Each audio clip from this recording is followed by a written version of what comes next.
chaos is brewing in Europe right now as we see the euro falling to an 11-year low. You came here for the truth, so let me unveil that for you. We're going to get into how deep this really goes and show you how the euro crisis is going to spread.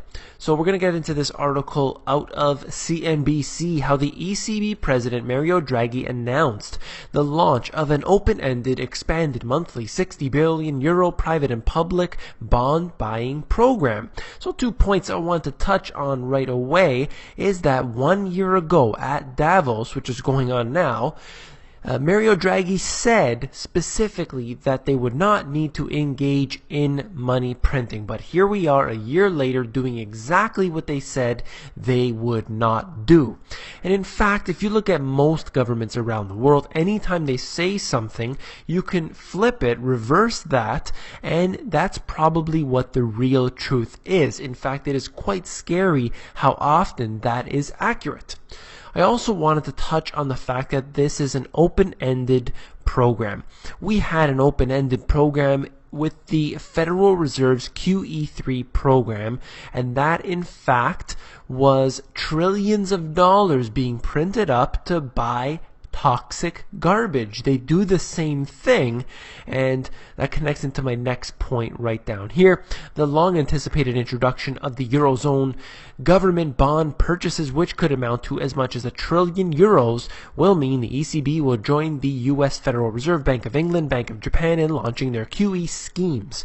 I really like how they use the word scheme because that is very accurate. So I wanted to note the fact that this is a global issue that is going on, country after country printing up currency out of thin air in order to buy these government bonds. Now, what exactly is happening here? You have a country, for example, Greece, where they have maximum amount of debt simply because of the credit default swaps and other schemes that the bankers have put them on, and they come up with all of this debt at the end of the day. So instead of figuring out a way to stop running into this problem, they decide that they want to print up currency and funnel it towards buying up this debt. And what's going to happen with it, that's another question. Well, they tend to use things like the ESM and all of the other institutions or organizations or funds that they set up and essentially just shuffle the debt around.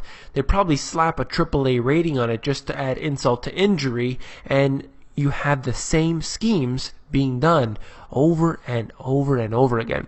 I also wanted to note here that this is going to last until 2016 at the very least. So again, we can assume that everything that's going on today is just going to continue on for much longer. We're going to see people and poverty increasing right now. So this is also what I wanted to connect in with this, that he achieved this spectacular triumph, Mario Draghi. His headline offering, the quantitative easing, comes in the face of scorched earth resistance from the German Bundesbank and the EMU creditor core. It is finally big enough to make an economic difference. So you have Germany definitely opposing what has happened here because they don't want to support the weaker nations the way that has been going on so far. They want them to basically engage in austerity measures in those nations. But that is not the solution. We need austerity in some ways, but not the ways that they're talking about. We need austerity against the military-industrial complex. We need the austerity against the quantitative easing that all of these nations are doing. We don't need more taxation on the people. That just doesn't work, because when they say it's taxation against the rich, it's never the real rich, like the Warren Buffetts, like the Bill Gates, who I'll talk about later on here. It is essentially always against the middle class, the upper middle class, and even the lower classes as well. So you can read the articles for yourself. Also wanted to note here this, that the euro fell to an 11-year low against the dollar. Can you believe it? It is sinking so fast.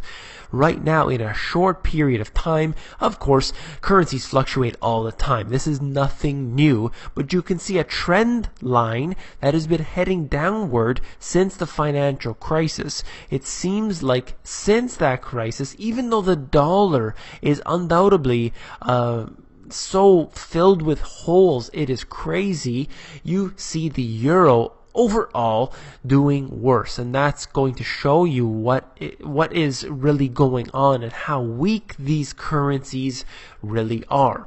Now, this is something that I've been predicting in my videos. I said how the ECB will have to print money. They're going to do this. I've mentioned it many times here before, and I wanted to note here that in my book, I predicted QE3 as well.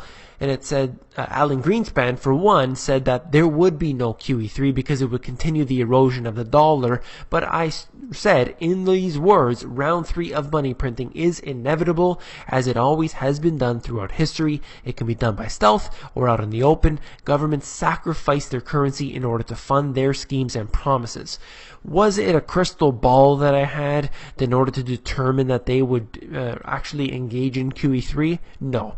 That's pretty clear that they're going to do that. Not only will the US continue to do these, it's going to be the Bank of Japan and England and the ECB and every other nation around the world are going to have to engage in the same policies in a race to the bottom to debase their currency. Every empire has done this, and there will be no exceptions to that rule. Billionaire Green, who bet against the subprime, goes long on the US while bemoaning the jobs crisis. So we have a big crisis going on. They're there in Davos talking about the conditions that are occurring today. This article is out of Bloomberg, and they're quoting billionaire Jeff Green. And listen to what he had to say. America's lifestyle expectations are far too high and need to be adjusted so that we have less things and a smaller, better existence. This is a person who has all the mansions and everything that these super rich have, these billionaires. At the same time, they're telling you that you have too much and you better get used to giving it up. The Rothschild said the exact same thing. I watched a video of that where he said, look, you're going to have to get used to living with less.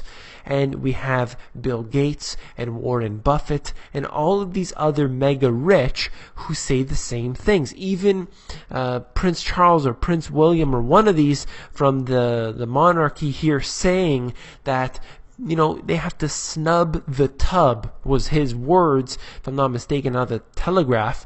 And basically he said that, you know, Britain's, you know, they can't really use their baths, they can't take hot showers because we need to conserve. Meanwhile, they own hundreds of palaces. If I'm not mistaken, this guy has 122 staff members working just for him. And you could look that up for yourself to see those stats. I've actually shown it. I've done a video about that before. But regardless, going to show you that when the problems of the world are at such a high point, you have these people coming out and telling you that you don't deserve what you have. They need more money, and they're going to do so by funneling that, using these QE programs, and using that to their own advantage. Government to give employees 60% pay hike as part of pension reform. This is China actually increasing the salaries of the government employees in certain cases here. And this is quite the opposite of what you see in many places around the world where they have austerity. Now, I'm not necessarily a big fan of public works projects, quantitative easing, any sort of TARP bailout package, or bailing out any industry at all, in fact. But here, it is just very interesting to note how when they have a crisis in China, they're doing many things quite the opposite. They're relaxing the regulations, which perhaps may not be a good idea. They don't want to crash. So in fact, they are doing some things like public works projects, but I would vote for public works projects over quantitative easing any day. That's a much better idea. Not that I'm necessarily saying it's good, but at least it's better off. So this is quite interesting, the way that we see different countries using different techniques to save themselves, or at least attempt to do so. We have a crisis that is going on global right here, and this is the store Target. For those of you who are aware of this, package for the ex-CEO matches the package for all 17,600 Canadian workers. Can you believe it? The rich get rich and the poor getting poorer. Value of Greg Steinhafel's walkaway package estimated at $61 million. This just goes to show you more of all the same. I'll move on quickly right now. U.S. oil futures surge after Saudi king's death. I'm sure you've heard of this by now. This article is out of the Business Insider, bringing you the information from the AFP. And essentially, it's quite interesting now that we have the Saudis in a very critical time for them, and the Saudi king has died. Now, I'm not necessarily suggesting a conspiracy of any sort. We don't have that sort of information. It is just very coincidental at this time, and it will be very interesting to see over this, this near term, what happens to the price of oil, because that is a very big factor on the global economy and could make a big difference depending on the way that it swings. And this, last but not least, is more of what I was talking about before about the rich. Bill Gates suggesting right here that we should move towards a cashless society, and that is going to help the poor.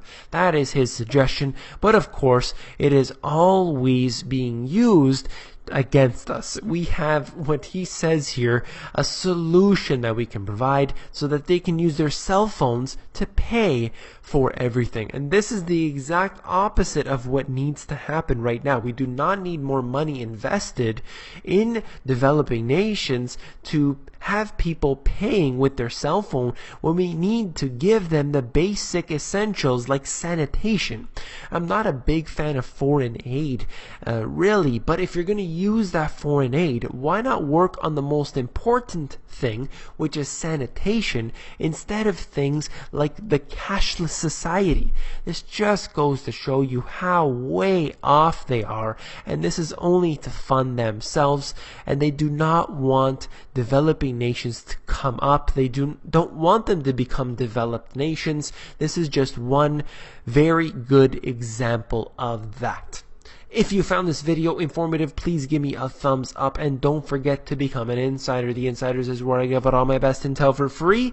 That is available at themoneygps.com. Just scroll down to the bottom, fill in your email address, and you get occasional emails from me with good, short, concise info.